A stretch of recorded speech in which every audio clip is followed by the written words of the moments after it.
All right, let's stay in Louisiana, but we move from New Orleans to Baton Rouge. Brian Kelly's LSU football team enters the season ranked 9th in the coaches poll. He's got that quarterback, Garrett Nussmeier. He returns after throwing for over 4,000 yards last season. He's tied for the second favorite to win the Heisman at plus 900, trailing only Arch Manning. That's according to ESPN Bet. Paul Finebaum, SEC Network, is with us now. So, Paul, when you look at LSU, they've got the quarterback in Garrett Nussmeier. How would you define a successful season, considering Brian Kelly has not made the playoffs at his tenure there at LSU?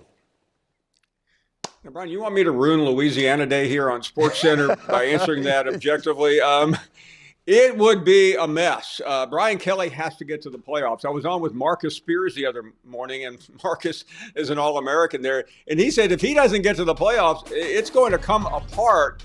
Now, he's a former player. I'm just a paid talking head, but I tend to agree with the former player. Brian Kelly knows what the pressure is. I don't think he has to win this first game, as so many people have said. It's important. But even a loss just adds to the pressure, especially a couple weeks later when Florida comes to town. But if he doesn't get to the playoffs, remember, he left Notre Dame to go down there to win a national championship. Notre Dame came this close last year under Marcus Freeman. All right, so let's stay there in the SEC. Arch Manning, Texas, they're the favorites. You've certainly been very high on Arch and his potential. That's to say the least here. Listen, he's only started 2 games for the Longhorns, and that was last season. What makes you so confident that he can lead that team in a deep playoff run and finally get them over, let's say, that semifinal hump? It sounds blasphemous to say the Manning name, so I'm not going to be blasphemous here on a Friday. That's part of it, but what I am so high on is what Steve Sarkisian has told me and other coaches down there have told everyone else. He is unbelievable. I mean, he's not the Heisman favorite because his grandfather and 2 uncles were great players, and they were.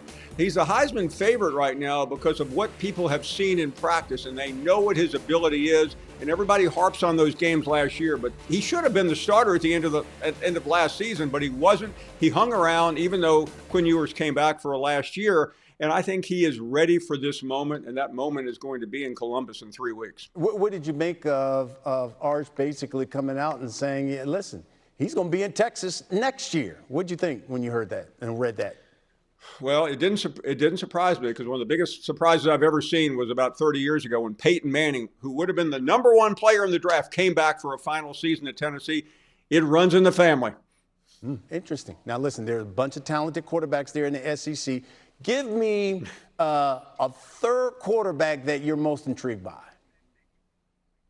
I love John Mateer, and a lot of people are saying, who? John Mateer was at Washington State a year ago. He came over to Oklahoma. Not only did he come, his offensive coordinator and quarterback coach came. They saved money on that trip.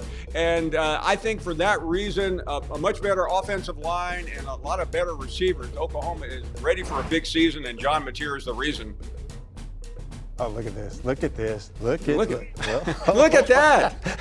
Look at Paul.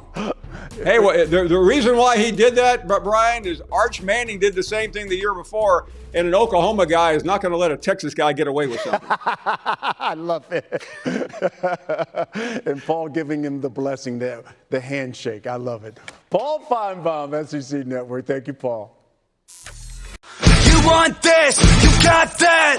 No way, watch him walk right